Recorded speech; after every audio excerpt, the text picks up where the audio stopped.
की डॉक्टर बाबासाहेब आंबेडकरांची त्रिसूत्री होती की तुम्हाला त्या विषयाची तळमळ असली पाहिजे, विषयाचा अभ्यास असला पाहिजे, बरोबर आणि विषयाची मांडणी असली पाहिजे. बरोबर. काही शाळा अशा आहेत की जिथे जायला आजही रस्ता नाहीये. अरे बापरे. त्या शाळांमध्ये आम्ही मुळशी तलावातून बोटीतून जावं लागतं.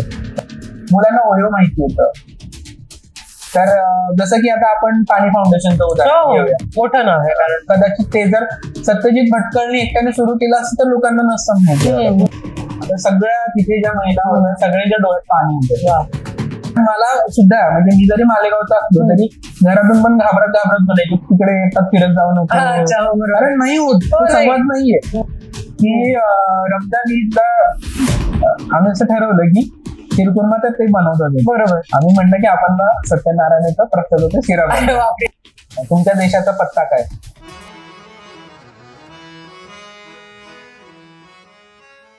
नमस्कार, मी सायली देरेकर सगळ्यांचं स्वागत करते आपल्या पॉडकास्ट मध्ये, ज्याचं नाव आहे नावात काय.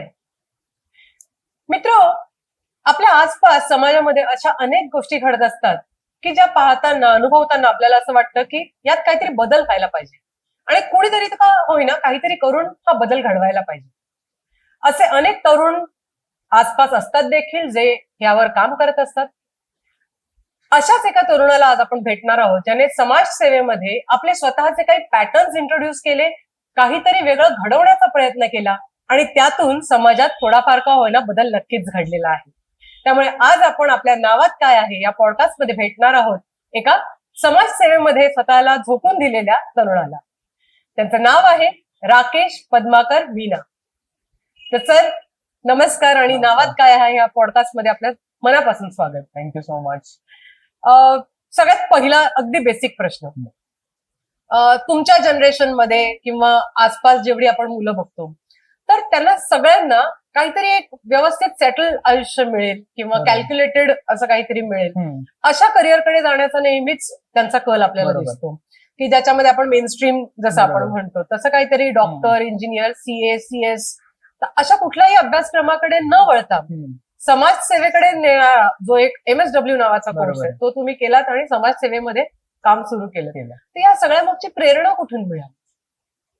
खरं तर प्रेरणा असं सांगायचं तर मला काहीतरी बदल करायचा आहे समाजामध्ये हे पहिल्यापासून वाटत होतं. पण मी सुद्धा आपल्या ज्या नेहमीच्या वाटा असतात टिपिकल त्याच वाटेने गेलो. सुरुवातीला मी हॉटेल मॅनेजमेंट पण केलं होतं. मुंबईच्या ट्रायडंट ओबेरॉयमध्ये मी काही महिने जॉब पण केला. अरे वा. तिथे मला ज्या पद्धतीचं वातावरण होतं त्यामध्ये मला सतत ते काम करत असताना असं वाटायचं, म्हणजे समजा की खूप सारं जेवण फेकलं जातंय तेव्हा मला त्रास व्हायचा की अरे हे कोणाला तरी गेलं असतं, आपण हे काहीतरी. मग तिथे ना मला ते असं सतत ती अस्वस्थता व्हायची. आणि एक दिवस असं झालं की मी तिथे गेलो पण 15 मिनिटं तिथे फिरलो आणि म्हटलं नाही, आपल्याला आज हा युनिफॉर्म मी घालू नाही शकत, आणि मी तसंच निघून आलो. सोडून दिलं ते. आणि नंतर इथे परत माझं शिक्षण सुरू होतं आणि त्याच वेळेला मला आनंदवन म्हणजे बाबा आमटेंबद्दल आपण ऐकलेलं ते सगळ्यांनी, आणि मला ते कुठेतरी वाटायचं की आपल्याला असं काहीतरी काम करता आलं पाहिजे. आणि सोमनाथ शिबिराची मला माहिती मिळाली आणि ठरवलं की आपल्याला ह्या शिबिराला जायचंय. म्हणजे शिबिराला जाण्यापासूनच आजूबाजूला विरोध होता, म्हणजे कामाच्या ठिकाणी 10 दिवस सुट्ट्या आणि हे सगळं होतं. पण मी म्हटलं की नाही, आपल्याला जायचंय. मला असं वाटत होतं की इथे आपल्याला ती तशा पद्धतीची लोक भेटतील आणि इथून आपल्याला काहीतरी एक संधी मिळेल की आपण या क्षेत्रामध्ये जाऊ शकतो. तिथे गेल्यानंतर मला त्या शिबिरात एक मित्र भेटला आणि त्याने मला MSWच्या कोर्सची माहिती दिली आणि त्याने सांगितलं की असं तू करू शकतोस म्हणून. आणि मी तत्काळ ते शेवटचा दिवस होता, फॉर्म भरला, एंट्रन्स पण पास झालो चांगल्या ह्याच्याने आणि म्हटलं की आता आपण जाऊ शकतो पुण्याला भारतीय विद्यापीठमध्ये. मी तो कोर्स केला. ते पण त्याचा फायदा भरपूर झाला, कारण आम्ही जे काही तुमची कामं ऐकली आहेत ती कामं इतक्या वेगवेगळ्या लेवलवर आहेत आणि इतक्या इनोव्हेटिव्ह आयडियाज तुम्ही त्या सगळ्यामध्ये वापरलेले आहेत की खरंच बरं झालं की हॉटेल मॅनेजमेंट नाही केलं. तर मला ते खूप असं झालं की अरे आपण नुसतं शिक्षण घेण्याला महत्व नाहीये. तुम्ही जे शिक्षण घेताय ते तुम्हाला खरंच त्याच्यामध्ये आवड आहे की नाही आणि तुम्ही पूर्ण वेळ ते करू शकाल की नाही, हे होतं. आणि मग जेव्हा गेलो कोर्सला तर खूप मजा पण यायची, खूप छान वाटायचं ते शिक्षण घेताना. आपलं फील्डचं होतं आणि मग खूप गोष्टी एक्सप्लोअर पण करत गेलो सोबत सोबत. मस्तच. सुरुवातीलाच एक तुम्हाला प्रश्न विचारावा वाटतो की श्री राज असरोणकर यांच्यासोबत तुम्ही बरोबर. कायद्याने वागा बरोबर. या लोक चळवळीचा एक महत्वाचा भाग आहात. हम्म, महाराष्ट्र राज्य संघटक म्हणून तुम्ही बरोबर. काम पाहता. बरोबर. तर ते काम सगळ्यांना बऱ्यापैकी ही लोक माहिती- चळवळ माहिती आहे. माहिती आहे. त्यातल्या तुमच्या कामाकडे, तुमच्या भूमीकडे तुम्ही कसं पाहता? बऱ्याच लोकांना जे चळवळीत आहे, सुधारणावादी आहे, त्यांना या सगळ्याची माहिती होती, पण माझ्यासारख्या एका व्यक्तीला ती माहिती नव्हती. आणि मला लक्षात आलं की अरे हेच तर मला अपेक्षित होतं. मला Okay. पण असंच काहीतरी काम करायचंय अच्छा. की ज्या कामाच्या ठिकाणी म्हणजे त्या संघटनेमध्ये कुठल्याही प्रकारचं एकारणीला पण नाहीये, सर्वसमावेशकता आहे आणि प्रत्येकाच्या विचारांना तिथे सन्मान दिला जातो. की मी Okay. जर एखादी भले ती त्यांना न पटणारी असेल, तर तुम्हाला माझा विचार पटत नाहीये, ठीक आहे, परंतु त्याला सुद्धा तिथे व्यवस्थितपणे मांडण्याची संधी मिळते. ओके. आणि नवीन आहे. हल्ली काय होतं, म्हणजे हल्ली म्हणजे पूर्वीपासूनच येते की जे आपल्याकडे प्रस्थापित लोक असतात कुठल्याही क्षेत्रातले, हो. सुधारणेतले असतील किंवा त्यांना नवीन मुलं काहीतरी सांगत असले की ते हे काहीतरी हे काय होत नाही बरोबर. म्हणून. हा. पण मला तिथे जाणवलं की नाही, अरे मी हे म्हणतोय यांना पटतंय Okay. किंवा हे नाही पटत आहे तरी ते समजून घेण्याचा प्रयत्न करतात, ते मला तिथे जाणवलं. मग सुरुवातीला माझ्याकडे कल्याण आणि हा सगळ्या परिसराची जबाबदारी होती. मग त्यांनी सांगितलं की तू अशा पद्धतीने आपले प्रश्न मांडू शकतो. मग मी स्थानिक प्रश्न मांडायला सुरुवात केली. ओके. रस्त्यांचे प्रश्न असतील, कचऱ्याचे प्रश्न असतील. आणि मग म्हटलं की अरे हे काम पोहोचलं पाहिजे, हे मलाही वाटत होतं. तर त्यांनी मग मला 1 वर्षांनी राज्य संघटक ही पदवी दिली. आणि माझं MSW झाल्यानंतर माझं जे कामाचं ठिकाणं होती ती खूप बदलत होती. मी Okay. काही दिवस मेळघाटमध्ये होतो. मुख्यमंत्री ग्रामीण विकास फेलोशिप मला मिळाली होती. ओके. मेळघाटामध्ये मी 3-4 महिने काम केलं. त्याच्यानंतर मालेगावला होतो. तर त्या ज्या ज्या ठिकाणी मी जायचो नवीन नवीन, तिथे त्या सामाजिक क्षेत्रातली मुलं मला भेटायची, त्यांना मी इंट्रोड्यूस करायचो. ओके. आणि त्यांनाही ते वाटायचं अरे हे किती छान आहे ही पद्धत कामाची. मग आम्ही ठरवलं की आपण जास्तीत जास्त लोकांपर्यंत पोहोचायचं. आपण मागे सहज बोलत असताना एकदा तुम्ही तुमच्या कामाबद्दल बोलत असताना बरोबर. विषय झाला की अरे मी तर हे विसरलोच होतो, है ना. तर नेकी कर दर्या में डाल असं काहीतरी झालं. बरोबर. पण आम्हाला आवडेल तुम्ही जर त्या सगळ्या गोष्टींबद्दलच्या आठवणी आम्हाला सांगितल्या. फॉर एक्झाम्पल ठाण्यातलं रामनगर आणि मालेगाव इथे तुम्ही एक वेगळ्या पॅटर्नने काम केलं आणि तो बरोबर. पॅटर्न जो काही राबवलात बरोबर. तर त्याला खूप चांगला रिस्पॉन्स पण मिळाला. तर बरोबर. ते आम्हाला प्रेक्षकांना त्या आठवणी सांगायला नक्कीच आवडतील. टीम बांधण्यापासून सुरुवात केली. अच्छा. सगळ्यांना म्हणजे अगदी रिक्रुटमेंट असेल किंवा, तर त्यांना हे एक्सपेक्टेड होतं की आपल्याला वेगवेगळ्या पद्धतीचं काम करायचं. कारण आम्ही असं काम सुरू केलं होतं त्या वस्तीतल्या जी शाळाबाह्य मुलं आहेत, ज्यांची जी शाळेत जात आहेत परंतु त्यांचा तो स्तर आता त्यांनी गाठलेला नाहीये त्या वर्गात, त्या ज्या इयत्तेत ते शिकतायत. तर त्यांच्या अभ्यासाबरोबर त्यांना इतरही गोष्टींची आपण कलागुण असतील, क्रीडा असेल, साहित्यिक असेल, सांस्कृतिक असेल, अशा पद्धतीचं. तर त्यावेळेला माझा नाटकातला एक मित्र होता ज्यांनी मला नाटकामध्ये खूप बऱ्याचदा म्हणजे नाटकात आणलं असं पण म्हणू शकतो. तर त्यालाही मी विचारलं की आमच्याकडे असं आहे तर तू काम करशील का. ही मुलं म्हणजे काय म्हणून वस्तीतली मुलं आपण सोप्या भाषेत झोपडपट्टीतली जी मुलं आहेत अशा मुलांसाठी त्या मुलांसाठीचा हा प्रकल्प होता. पण त्याच्यामध्ये फार आपण सोप्या भाषेत लोक म्हणतात किडा नाटकाचा प्रचंड होता. तो म्हटलं की नाही मी काहीतरी करतो. तर त्यांनी ना आमच्या पाठी म्हणजे आम्हाला माहित नसताना तो मुलांना बसवायचा आणि मुलांचं त्याने खूप नाटक चांगलं बसवलं. अच्छा. ती मुलं इतकी इन्व्हॉल्व्ह झाली त्या सगळ्या प्रोसेसमध्ये. अभ्यास तर सुरूच होता आणि मग वेगवेगळ्या स्पर्धा वगैरे म्हणजे आम्ही त्या मुलांना घेऊन जायचो. तुम्हाला रत्नाकर मतकरींचं वंचितांचा रंगमंच माहिती असेल की त्या मुलांना आम्ही अगदी अचानकपणे तिथे घेऊन गेलो आणि त्यांना तिथे जेव्हा पुरस्कार मिळाला, अरे वा, आता ते एक आम्हाला ते रिकॉग्निशन होतं म्हणजे की अरे हा हे करायचं. मग आम्ही दोघं स्वप्न बघायचो. हा म्हटलं की आपण ना आपली मुलं एकदा गडकरीच्या स्टेजवर आपल्याला न्यायची. तर ते एकदा नाही खूप वेळा झालं. मग घाणेकरला पण झालं. असे खूप ठिकाणी आम्ही मुलांना घेऊन गेलो. तर आम्हाला आपण जे म्हणतो ना की आमच्यामुळे ही मुलं एवढ्या स्टेजवर, आम्ही म्हणायचो की नाही आपल्यामुळे नाही गेली, त्यांच्यामुळे आपण खूप ठिकाणी पोहोचलो. बरोबर. आणि खरं सांगतो म्हणजे त्या कामाचं इतक्या ठिकाणी अप्रिसिएशन झालं. जी मदत करणारी संस्था होती त्यांनाही त्या कामाचं खूप अप्रिसिएशन आणि त्याच्यातून आम्हाला अनेक ठिकाणी कामं मिळाली. अरे म्हणजे हे सगळं कामातून काम अशा पद्धतीने त्या मुलांना मिळणारे पुरस्कार असतील. आणि काय झालं त्या वस्तीत खूप वेगळं वातावरण होतं. ज्या मुलांकडे वस्तीतली लोक अगदी म्हणजे काय हा. वस्तीतल्या मुलांकडे उपेक्षितच. बघतात त्या उपेक्षित पद्धतीनेच बघायचं. त्या वस्तीतली पहिल्यांदा ज्यावेळेला ते नाटक सादर झालं आणि त्या आमच्या आदित्यने ज्यावेळेला त्याचा परफॉर्मन्स दिला ना, तर सगळ्या तिथे ज्या महिला होत्या सगळ्यांच्या डोळ्यात पाणी होतं. वा. तर त्याची आई तर अक्षरशः रडत होती. हं. तर ते म्हणले की ह्या मुलाकडे आम्ही असं कधी बघितलंच नव्हतं. मग त्याला आम्ही खूप वेगवेगळ्या पद्धतीने मग इतरही मुलं त्याच्याबरोबर पुढे गेली. वा. तर अशा पद्धतीचं आम्हाला त्या कामामधून जे समाधान म्हणतो ना आपण, म्हणजे मला ठीक आहे त्यावेळेला तर तो पगार हा फार वेगळी गोष्ट आहे. बरोबर, हा. ते समाधान समाधान. नाही म्हणायचं की अरे हेच तर आपल्याला पाहिजे होतं म्हणून तर आपण इकडे आलो. मालेगावचा काय एक्सपिरियन्स होता तो फारच जसं मी आता प्रकल्प असा होता एक उर्दू मीडियमच्या मुलांसाठी होता आणि एक मराठी मीडियमच्या मुलांसाठी ओके. होता. तर मालेगावचं खरं तर खेदाने असं म्हणावं लागेल की त्या शहराचं पूर्ण असं दोन भाग झाले. विभाजनच आहे म्हणाला. मध्ये नदी आहे एका बाजूला पूर्ण मुस्लिम वस्ती, एका बाजूला मुस्लिम मिश्र वस्ती आहे, हिंदू वस्ती असे. तर हा प्रकल्प जेव्हा आम्ही सुरू केला तर आम्ही ठरवलं होतं की जे प्रशिक्षण होईल. सुरुवातीला असं होतं की आमच्या संस्थेच्याही काही लोकांचं म्हणणं होतं की नाही तुमचं तुम्ही तिकडे मालेगावला करा. अच्छा. आमच्या ज्या मगाशी सांगितलं ज्या सिनियर होत्या आमचं म्हणणं होतं की नाही आम्हाला हे प्रशिक्षण पुण्यालाच करायचंय. ओके. कारण आम्हाला ना त्या टीमला तिथून बाहेर काढायचं होतं. कारण काय होतं की ही जी छोट्या शहरातली सगळी लोक असतात कुठल्याही समाजाची असून त्यांची थोडं मानसिकतेचा एक भाग असतो आणि त्यांना तो अवकाशच माहिती नसतो की बाहेर काय आहे. म्हणजे असं नाहीये की तुम्ही 8 दिवसामध्ये त्यांना सगळंच काही दाखवा. बरोबर. पण ना तिथून बाहेर तो प्रवास सुरू होतो ना आपलं शहर सोडून तुम्ही बाहेर कुठे जाता. जनरली महिला जेव्हा घराच्या बाहेर पडतात लग्न करायला बाहेर जातील बरोबर. किंवा कोणाच्या नातेवाईकांच्या सुखादुखाला बाहेर अशा पद्धतीच्या कामासाठी एखाद्या महिन्याने 300 किलोमीटर बाहेर जाणं घरापासून जिथे त्यांच्या घरातलं कोणी नाहीये अनोळखीच आहे सगळे त्यांच्याबरोबर 8 दिवस राहणं हे खूप आपल्याला नाही वाटत इथे नाही. पण त्यांच्यासाठी ते खूपच तुमच्यासाठी पण चॅलेंज झालं त्यांना तिथं घेऊन जाणं. हो कारण आम्ही ज्या वेळेला असं म्हणत होतो की आपल्याला इंटरव्ह्यूच्याच वेळेला आम्ही सांगत होतो की आपल्याला बाहेर जायचं तर त्यावेळेला काही मुली तिथेच गळाल्या. ओके. म्हणजे मला हे पण सांगणं गंमत आपल्याला वाटतं की मुस्लिम घरातल्या मुली आहे त्यांना पाठवतील की नाही पाठवतील ज्या तयार झाल्या तर त्यांच्या बाबतीत कुठेच अडचण नाही आली. पण आपल्या घरची एक आमची मुलगी होती तिच्यासाठी मला तिच्या घरी जाऊन थोडंसं भांडावं लागलं की नाही तुम्हाला पाठवावंच लागेल. ओके. हे पण आहे.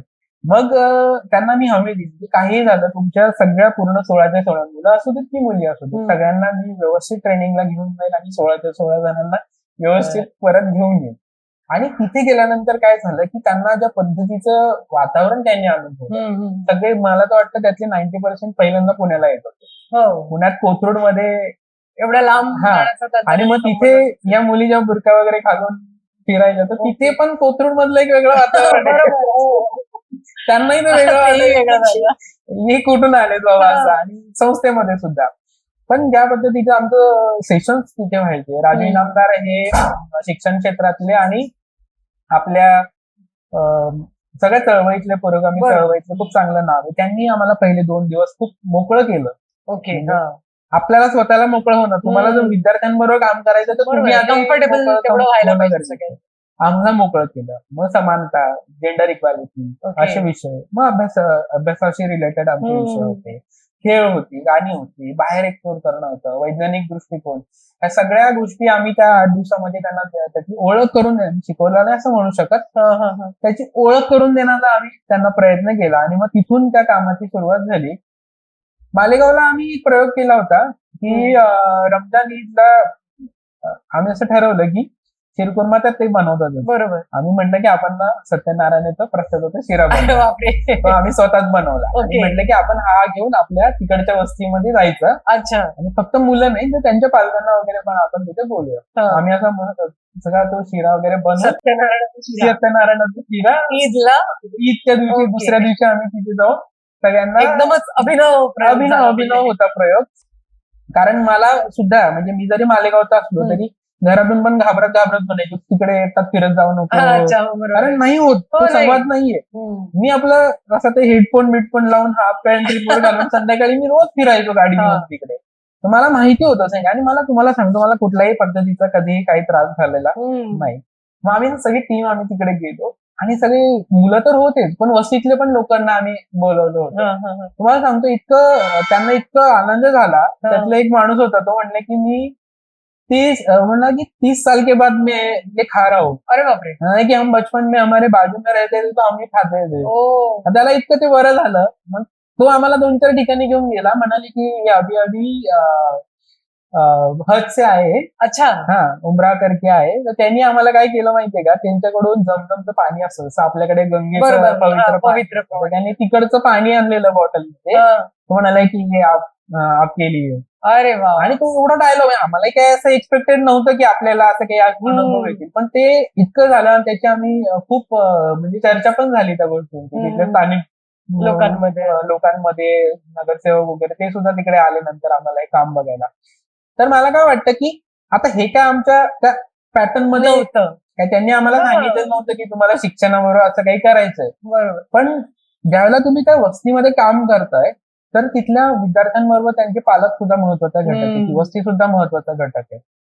तर तो जो बदल आहे ना तो इतका म्हणजे आम्हाला जाणवला. आम्हाला कुठल्याही पद्धतीचा कधी त्रास नाही. बरोबर.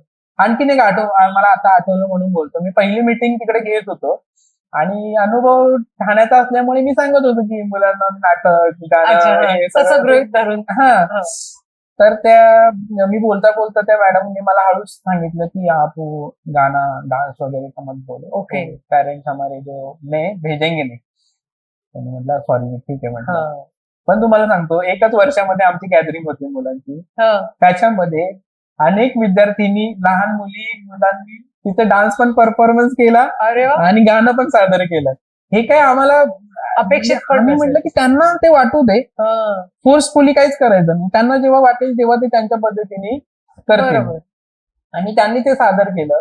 त्यातही कोणालाही पालकांनी त्याचे कौतुक केलं, फोटो टाकले, सगळं त्यांनीच केलं. त्यामुळे हा बदल आम्ही अनुभवत होतो. आता काय होतं की ह्याचं काही बऱ्याच गोष्टींचा आपल्याकडे काही डॉक्युमेंट सगळंच करता येत नाही. बिहेव्हिअरल चेंज हा सामाजिक क्षेत्रातला एक खूप महत्वाचा कन्सेप्ट आहे. त्याच्याबद्दल अनेक लोक बोलतात.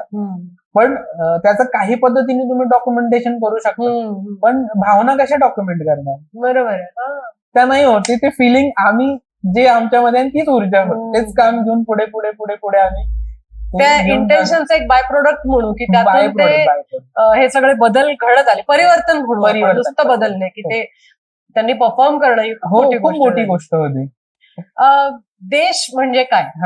आता खूप भल्या मोठ्या लोकांना हा प्रश्न पडतो आणि त्याचं काही उत्तर सापडत नाही.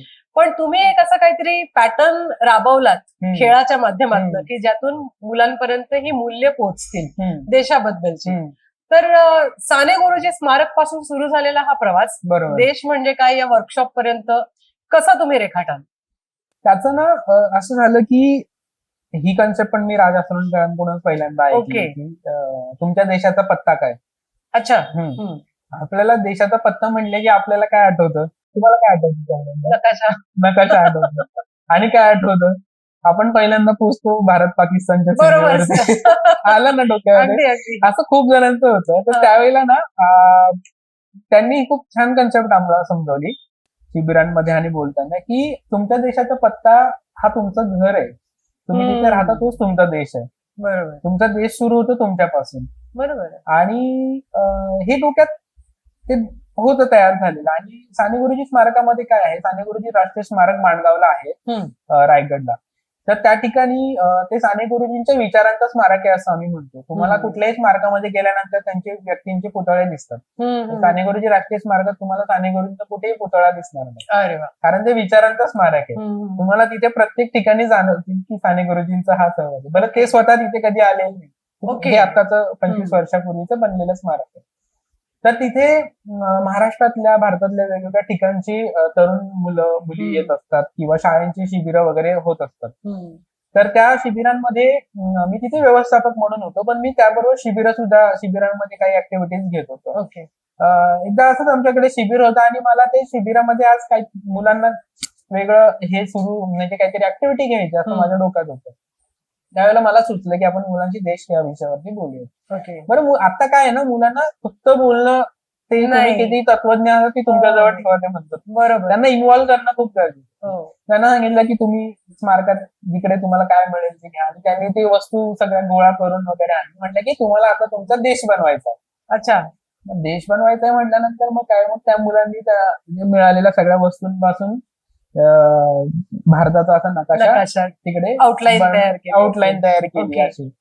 आणि मग त्याच्यात काय होतं की प्रत्येक मुलगी काही ना काही आपलं आपलं घेऊन आलं होतं. हम्म. कोणीतरी बाटल्या आणल्या होत्या, कोणीतरी दगड आणली होती, म्हणजे जे कोणी मिळेल ते काहीतरी आणलं. आणलं होतं. मी त्यांना मग त्यावेळेला त्यांच्याशी बोलायला लागलो. मग त्यांना म्हटलं की तुम्हाला काय चॅलेंज झाले. मग त्यांनी सांगितलं की आम्हाला हे सापडत नव्हतं, मग आम्हाला कळतच नव्हतं सुरुवात कुठून करायची. ओके. मग मी ते बोलता बोलता त्यांच्याशी असं आलं की म्हटलं की असाच आता हा तो प्रतिकात्मक तुमचा देश आहे ना, अशाच पद्धतीचा आपला देश उभा राहिलेला आहे. म्हणजे आता तुम्ही हे जे केलं अशाच पद्धतीचं काम 70-80 वर्षापूर्वी किंवा त्याच्याही आधी सुरू झालं. खूप लोकांनी हा देश उभा करण्यासाठी त्यांचं योगदान दिलं. हम्म. मग याच्यामध्ये सगळ्या जातीच्या, धर्माच्या, पंथाच्या, लिंगाच्या, वर्णाच्या सगळ्या लोकांनी आपलं योगदान दिलेलं आहे. त्याच्यामुळे हा आपण ज्याला म्हणतो की आपल्याकडे युनिटी इन डायव्हर्सिटी, विविधतेमध्ये एकता आहे, तर ती हीच आहे. हे आपण पुस्तकात शिकलो होतो की विविधतामध्ये एकता आहे, पण ते नक्की विविधता काय आहे. ती भाषा आहे, खाणं पिणं आहे, राहणीमान आहे, त्यांचं कल्चर आहे. बरोबर. तर ती आहे. तर त्यांना मला हे सांगायचं होतं की तुम्ही ही विविधता तुमच्या ऍक्सेप्ट करा पहिल्यांदा, की प्रत्येक जण वेगळा आहे, पण आपण देश म्हणून एकत्र आहोत. मग ते माणूस बरं. म्हणून एकत्र आहोत. तुम्हाला ती गोष्ट माहिती असेल की ते नकाशाचे तुकडे केले आणि मग तो माणूस होता जोडले. त्याच्यामागे. हा. ती गोष्ट आहे, पण आता ती सांगितली ना तरी तेवढे इम्पॅक्टफुल नाही. मला ते मुलांना त्यांना त्याची रिअलायझेशन करून द्यायचं. प्रॅक्टिकल तिथे एका शाळेच्या म्हणजे शाळेचे शिक्षक आले होते, त्यांचं हा. प्रेरणा प्रबोधन शिबिर असतं आमच्याकडे. अच्छा. तर त्या मॅडम होत्या भूगोलाच्या शिक्षिका. हो. तर त्या मला म्हटलं की सर मी 25 वर्ष झाले शिकवते, हा. मला कधीच हे स्वप्न नाही हो की अशा पद्धतीने पण आपण मुलांना नकाशा शिकवू शकतो. ते. त्यांना म्हटलं मॅडम मला नकाशा नव्हतं शिकवायचं. बरोबर, नकाशा नव्हता. मला त्यांना ह्या पद्धतीने देशाची ओळख करून द्यायची होती. त्याच्यानंतर कल्याणचीच एक शाळा आली होती आमच्याकडे. अच्छा. कल्याणची मुलं होती बरीचशी. त्यांना म्हटलं की ते म्हणले की आम्ही आमचं कल्याण, म्हणलं बरं ठीक आहे कल्याणचा नकाशा काढा. अच्छा. कल्याण म्हणून तर मुलांनी काय दाखवलं, कल्याण पश्चिमचा सगळा भाग दाखवला. ओके. दोरगाडी किल्ला, खाडी, हा, हा. रेल्वे स्टेशन, याचा वडापाव त्याचा वडापाव सगळं दाखवलं. पण कल्याण पूर्व काहीच नाही दाखवलं. आता मी कल्याण पूर्वचा असल्यामुळे मला थोडं ते पर्सनली पण लागलं. मी त्यांना म्हटलं कल्याण केवढं माहितीये का रे तुम्हाला. तर म्हणले इकडे. म्हटलं कल्याण पूर्व माहित नाही. हा आहे ना तिकडे मॉल आहे फक्त. म्हटलं नाही, आपलं शहर एवढं मोठं आहे. पण हे म्हणजे कल्याणच्या बाबतीत हा देश म्हणून आपण बरोबर. हे जे आहे ना मुलांना सर्वसमावेशकता आहे ना, ती अशा पद्धतीने त्यांना मला समजवायची होती. तुम्ही स्वतः जेव्हा रिसर्च साठी, गव्हर्नमेंट साठी जेव्हा बरोबर. तुम्ही टीबी अवेअरनेस साठी एक रिसर्च टीमचा म्हणून भाग एक केलात, तर 20 पैकी 5 राज्यांमध्ये तुम्ही काम केलं बरोबर. आणि प्रायमरी डेटा जो बरोबर. काही गोळा केला, तर त्याचं स्वरूप काय होतं? कारण मुलांना युजली प्रायमरी डेटा पटकन कुठून तरी AI वरनं बरोबर. काढायचा किंवा काय म्हणत आपण फॉर्म्स वगैरे तयार बरोबर. करायचे, एवढंच फक्त माहिती बरोबर. असतं. पण ग्राउंड लेवलला काय काम होतं? ग्राउंड लेवलला खरं सांगायचं ना तर 2 भाग आहेत. आता AI वगैरे तुमच्या बाकीच्या रिसर्च मध्ये ते आहे उपयोगाचं टेक्निकल, पण जो सामाजिक संशोधन आहे ते सोशल रिसर्चच असतात, ज्याच्यासाठी पॉलिसी बनवल्या जातात, त्याच्यावरती एक मोठ्या प्रमाणावरती तो लोकांच्या आयुष्याचा भाग बनणार असतो. बरोबर. तर त्यामध्ये तुमचं ग्राउंड डेटा खूप महत्वाचा असतो. खरं तर थोडंसं मागे जाऊन तुम्हाला सांगेल, मी रिसर्च मध्ये काम कॉलेजला असल्यापासून केलं. तर तिथे तो काही आमच्या अभ्यासक्रमाचा भाग नव्हता, पण आमचे एक शिक्षक होते, ते आम्हाला त्या वेगळ्या कामाशी जोडून घेतलं. तर भटक्या विमुक्त महिलांच्या आरोग्याचा विषय होता. आणि मग आम्ही पुण्याच्या आजूबाजूला ज्या भटक्या समाजातली वस्त्या ज्या आहेत, म्हणजे त्याच्यामध्ये गोसावी असेल, डवरी गोसावी असेल, लमानी असेल, फासे पारधी असेल, अशा सगळ्या वेगवेगळ्या वस्त्यांमध्ये जाऊन आम्ही लोकांचा डेटा गोळा करत होतो. तर आमचे सर नेहमी म्हणतात की तुम्ही डेटा खरोखरचा गोळा केलाय की नाही केलाय, मी हा फॉर्म जर आहे ना, हा फॉर्म त्याच्यावरून सांगू शकतो. तुमच्या फॉर्मला जर तेलकट हात लागले असतील, काळवंटले असतील, तर डेटा तुम्ही गोळा केलाय. बरोबर. पण कोरा कागद असला की मला समजतं. आम्हाला इथे आवड होती, त्यामुळे आम्ही पोहोचलो. तर ना ग्राउंडवर जाऊन आम्ही तो सगळा डेटा, खरोखरचा ऍक्च्युअल डेटा गोळा केला होता. तर तो अनुभव पाठीशी होता. बरोबर. आता तुम्ही ज्या टीबीच्या रिसर्चचा उल्लेख केला, तो आहे भारताच्या पुढच्या 50 वर्षांच्या ज्या पॉलिसीज बनणार आहेत त्यासाठीचा तो रिसर्चचा भाग होता. आणि माझा रोल होता तिथे सामाजिक समाजसेवकाचा, म्हणजे MSW, मेडिकल सोशल वर्कर. तर मला मेन काय काम होतं की ग्राउंडवरती ज्या अडचणी येतात लोक सहजासहजी तयार होत नाहीत आणि बरोबर. टीबी म्हटलं की आपल्याकडे एक स्टिग्मा आहे की हो. बाबा तुम्ही कशाला करताय काय करताय असं. तर मी महाराष्ट्र, गुजरात, पंजाब आणि जम्मू काश्मीर आणि केरळ या राज्यांमध्ये याच्यावरती काम केलं. Okay. ग्रामीण भाग असेल, शहरी भाग असेल, सगळ्यांमध्ये. तर त्या ठिकाणी आम्ही कॅम्प अरेंज करायचो. त्या ठिकाणच्या 500 लोकांचा आम्ही आरोग्य तपासणी Medical camps. मेडिकल कॅम्प करायचो. मग त्या कॅम्पमध्ये त्या मेडिकलमध्ये त्यांचं जे काही फायनान्शियल स्टेटस आहे, घराचं Okay. स्टेटस आहे, बॅकग्राऊंड आहे, त्यांच्या आरोग्याविषयी काही समस्या आहे याचं डॉक्युमेंटेशन करून मी टीम काम करायची त्याच्यासाठी. आणि मग त्याचं सगळं जे डेटा कलेक्शन आहे ते त्या ठिकाणी होऊन तो सगळा डेटा एकत्रितपणे कलेक्ट व्हायचा. आणि त्याच्यामध्ये चॅलेंजिंग राज्य होतं जम्मू काश्मीर होतं. म्हणजे तिथल्या जे इंटेरियर पार्ट मध्ये आपल्याला काश्मीर म्हटलं की खूप वेगळं डोळ्यासमोर चित्र येतं. पण तिथे सुद्धा खूप चांगला लोकांचा रिस्पॉन्स होता. म्हणजे -5-6 टेम्परेचर मध्ये बापरे. सुद्धा आम्ही काम केलं आणि -42-43 मध्ये सुद्धा आम्ही काम केलं. तर अशा वेगवेगळ्या परिस्थितीमध्ये काम करताना पुन्हा ते देश आपण जे म्हणतो की वैविध्य ते तिथे जाणवलं. पण एक होतं की समान जागा की लोकांना तुम्ही चांगल्या पद्धतीने अप्रोच केलात आणि त्यांना हे समजावू शकलात की हे आपल्याला खूप आपल्या कामाचं आहे आणि म्हणजे तुमचं योगदान खूप महत्वाचं आहे. तर त्यांचं सहकार्य मिळतं आणि त्या पद्धतीचं सहकार्य आम्हाला तिथे मिळत होतं. इंटेन्शन मॅटर करते. इंटेन्शन खूप मॅटर करतं ना. म्हणजे काय होतं की आता ना डेटा हा फार वेगवेगळ्या पद्धतीने तुम्हाला माहिती हो. वापरला जातो. म्हणजे आपल्याला ऍक्च्युली हो. सगळीकडे ओटीपी मागितला की आपण घाबरतो वगैरे. तर त्यामध्ये तुम्ही लोकांना जेव्हा प्रश्न विचारता की तुमचं उत्पन्न किती आहे, तर लोकांना राग येणं स्वाभाविक आहे. पण ते उत्पन्न का विचारतोय आणि त्याचा तुमच्या ह्या आरोग्याच्या स्टेटसशी आणि त्यांच्या पॉलिसी मेकिंगशी कसाच त्याचा संदर्भ आहे हे तुम्हाला लोकांना समजावून सांगावं लागतं आणि लोक तयार होतात. बरोबर. तुम्ही सुरुवातीलाच म्हटलं की खूप वेगवेगळ्या प्रकारच्या गोष्टींवर बरोबर. तुम्ही काम केलं. तर एक अशी गोष्ट आहे जिचा आपल्याकडे सोसायटीमध्ये टॅबू समजला जातो. बरोबर. म्हणजे त्याबद्दल बोलायचं म्हटलं तर वयाने मोठं झाल्यानंतर पण बोलताना संकोच बरोबर. लोक बाळगतात. बरोबर. ते म्हणजे लैंगिक शिक्षण. हम्म. तर ज्या गोष्टी अभ्यासक्रमात असून सुद्धा त्यावर बोलताना शिक्षकांना बरोबर. पण अडचणीचं वाटतं. त्यासाठी तुम्ही अभ्यासक्रम डिझाईन केलात. हम्म. तर तो काय एक एक्सपेरिमेंट होता किंवा तुम्ही जे काही इयत्तेनुसार बरोबर. तो अभ्यासक्रम बरोबर. डिझाईन केलात. बरोबर. तर ते कुठून आलं आणि पोहोचवावं कसं वाटलं? टीम तरुणाई हा. महाराष्ट्रामध्ये काम करते. अभिषेक माझा मित्र आहे ज्याने ते सगळं काम सुरू केलं. तर तो या विषयावरती आधीपासून काम करत होता. वेगवेगळ्या शिबिरांमध्ये सत्र घेणं आणि त्याने जे आरोग्य भान असेल आणि वेगवेगळ्या ठिकाणच्या जे या क्षेत्रामध्ये आधीपासून खूप काम करणारी लोक आहेत तर त्यांच्याशी तो जोडला गेलेला होता. तर त्याने हे जे शिक्षण वेगवेगळ्या ठिकाणी घेतलेलं होतं तर त्याच्या डोक्यामध्ये होतं की आपण अशा पद्धतीचं काम सुरू करायचं पूर्ण वेळ. मग पुण्यामध्ये मानवी संस्था आहे विजयाताई लवाटेंनी सुरू केलेली जे HIV बाधितांसाठी काम करतात. तर त्यांना आम्ही अप्रोच केला अशा पद्धतीचं काम करायचं आणि विजयाताईंचं जे काम आहे त्याला हे अनुरूप काम आहे. कारण HIV आपल्याला माहिती आहे तो ह्याच आपल्याकडे जो आला किंवा पसरला आपल्याकडे असलेल्या अज्ञान असेल आणि यातूनच पसरला. तर आम्ही त्यांना विचारलं म्हणजे आपण अप्रोच केला तर त्यांनी सांगितलं की आपण विजयाताई लवाटेंच्या नावाने फेलोशिपच सुरू करूया. ओके. तर अशा पद्धतीची फेलोशिप 2024 मध्ये आम्ही सुरू केली. डिझाईन पण हो डिझाईन आणि त्याचं नाव जे आहे की मैत्री मनाची ओळख शरीराची ओके हे मला सुचलं आणि मग आम्ही त्यावर एक पुस्तिका पण आपण काढली ज्याचं पुण्याला जे SCRB आहे आपलं राज्य शैक्षणिक संशोधन संस्था त्यांच्याकडून आम्ही ते अप्रूव्ह पण करून घेतलं.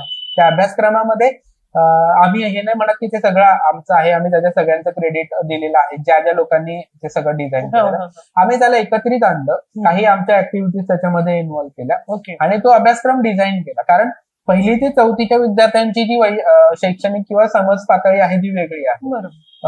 त्यांची ती गरज पण वेगळी आहे. 5वी 6वी 7वीचा एक वेगळा गट केला आणि 8वी 9वी 10वीचा आणि पुढचा असा एक वेगळा गट केला. तर 1ली ते 4थीच्या मुलांसाठी शरीराची ओळख स्वच्छता हे विषय होते. 5वी 6वी 7वी याबरोबरच आणखी मासिक पाळी असेल किंवा काय असेल शरीरात होणारे बदल असतील आणि 8वी 9वी 10वीच्या मुलांसाठी यासोबतच प्लस लैंगिकता असेल लैंगिक समानता आहे किंवा त्याच्यानंतर पॉर्नोग्राफी आहे शिव्या आहेत हिंसा आहे मग ती जेंडर बेसिसवरती हिंसा असेल, या सगळ्या विषयाची आम्ही संवाद घडवतो. आणि हे सगळं काम आमचं सुरू होतं पुण्यातल्या मुळशी तालुक्यामध्ये. ओके. म्हणजे मुळशी एक वेगळा मुळशी पॅटर्न तुम्ही मुळशी pattern तुम्ही ऐकलेलं आणि आमचा वेगळा पॅटर्न होता.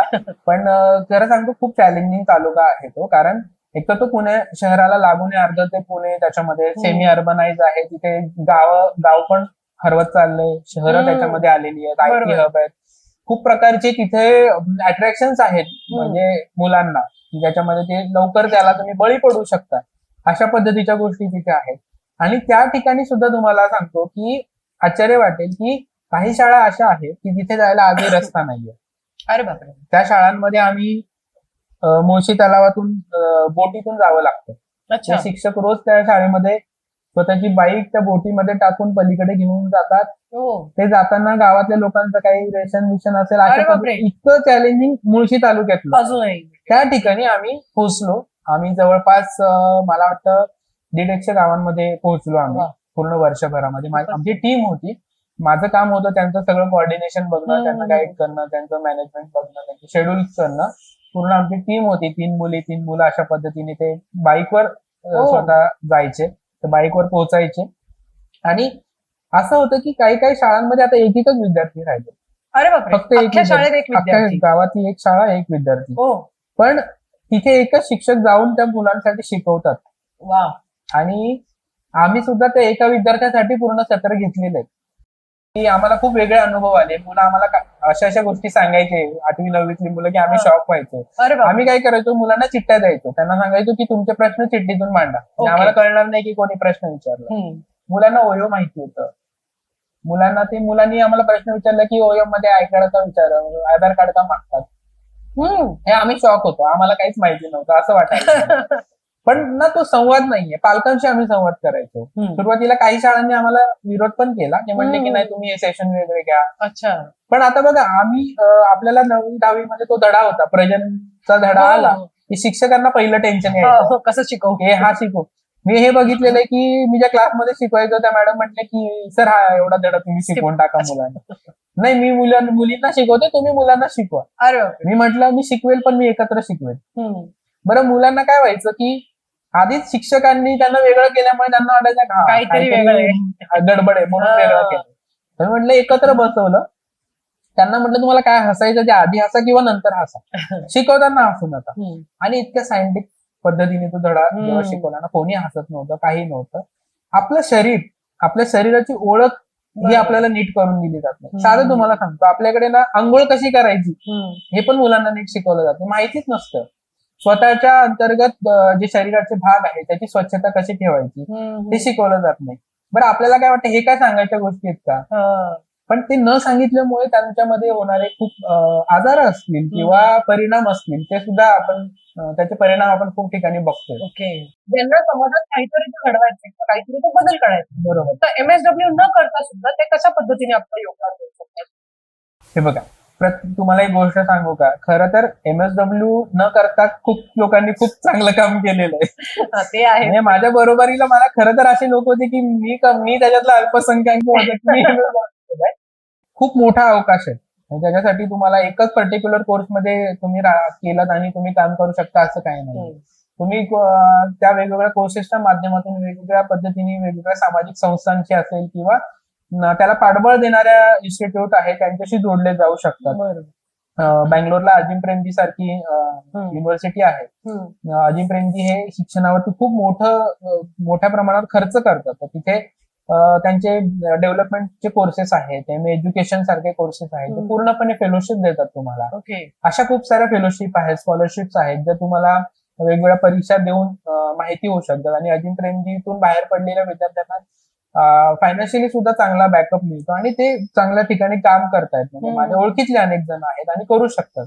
तर अशा टाटा इन्स्टिट्यूट सारखं जे आहे, टीस आहे, भारतीय विद्यापीठ आहे, कर्वे इन्स्टिट्यूट आहेत, त्या तुम्हाला सामाजिक क्षेत्राशी रिलेटेड कोर्सेस करू शकतात. डेव्हलपमेंटचे कोर्सेस असलेले अनेक इन्स्टिट्यूट आणि युनिव्हर्सिटीज आहेत आपल्याकडे.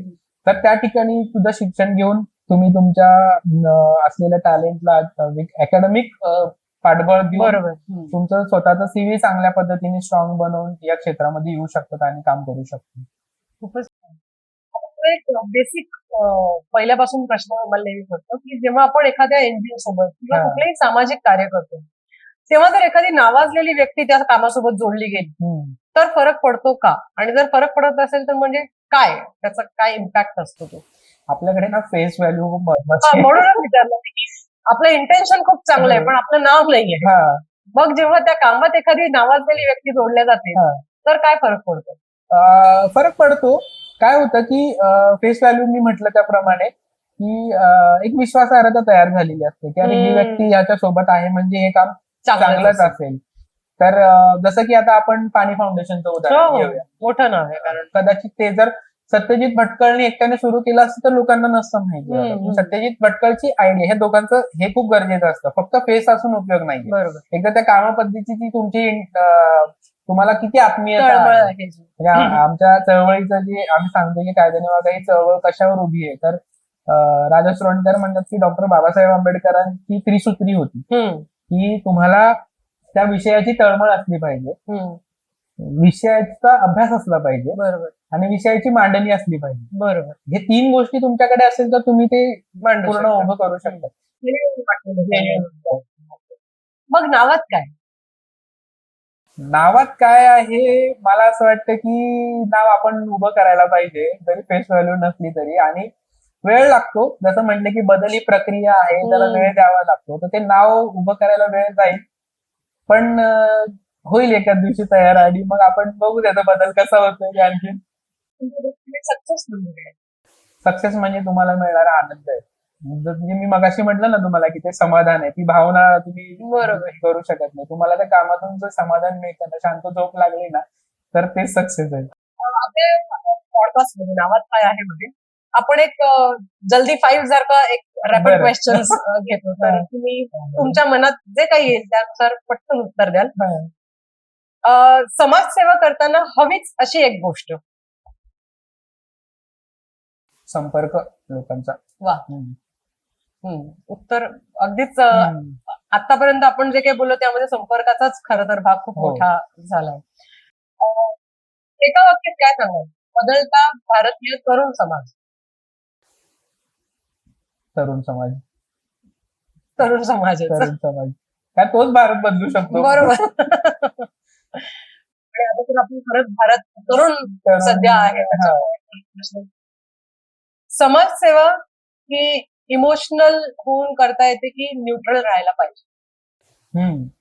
आता हे थोडं कॉम्प्लिकेटेड आहे बरं का, कारण सामाजिक क्षेत्रामध्ये काम करताना प्रॅक्टिकली कन्सेप्ट आणि या सगळ्या गोष्टी आणि आमचं एथिक्स आहे सामाजिक की डोंट इन्व्हॉल्व म्हणजे इमोशनल इन्व्हॉल्वमेंट क्लायंट बरोबर नाही पाहिजे. पण माझं पर्सनली मत वेगळं आहे की तुमची इमोशनल इन्व्हॉल्वमेंट त्या कामाबद्दल असेल तर तुम्ही करू शकता. पगारासाठी काम नाही. भारतातले जे एनजीओ आहेत त्यामध्ये जास्त काय दिसतं, काम की राजकारण? राजकारण. कारण तुम्हाला एक म्हणजे थोडस हे होईल, मेळघाटामध्ये 300 गाव आहेत आणि तिथे 350 एनजीओ रजिस्टर आहेत. परंतु प्रश्न तिथल्या तिथेच आहे. जर एकेकाने गाव जरी घेतलं असतं आतापर्यंत तर बदल दिसला असता आपल्याला. बरोबर. एक गोष्ट ही समाजसेवा या कॉन्टेक्स्ट मध्ये भविष्यात बदलाविषयी मला वाटतं की समाजसेवा याचा जो कॉन्टेक्स्ट आहे त्या संदर्भात जी बदलाविषयी वाटते तुम्हाला? मला असं वाटतं की जे जमिनीवर काम करणारे लोक आहेत ना त्यांचं डिसिजन मेकिंग मध्ये रोल वाढवणं गरजेचं आहे आणि ज्यांना खरंच बदल घडवायचा आहे अशा लोकांचं रोल त्याच्यामध्ये वाढवणं गरजेचं आहे. गप्पा मारून आणि तुमच्या वेगवेगळ्या कामांबद्दल जाणून घेऊन आम्हाला खरंच खूप आनंद झाला. आमच्या प्रेक्षकांपर्यंत पण खूप वेगवेगळ्या लेवलचं काम आणि तुमचे नवीन नवीन ते अभिनव उपक्रम होते ते सगळेच पोहोचलेले आहेत. आज आम्हाला वेळ दिलात त्यामुळे खूप खूप धन्यवाद. खूप धन्यवाद. मला सुद्धा खूप छान वाटलं की मला स्वतःला अशा पद्धतीने माझंच कामाचं थोडंसं मांडणी करायला मिळाली आणि तुम्ही हा प्लॅटफॉर्म मला उपलब्ध करून दिलात त्याबद्दल मी सुद्धा तुमचे खूप खूप आभारी आहे. धन्यवाद.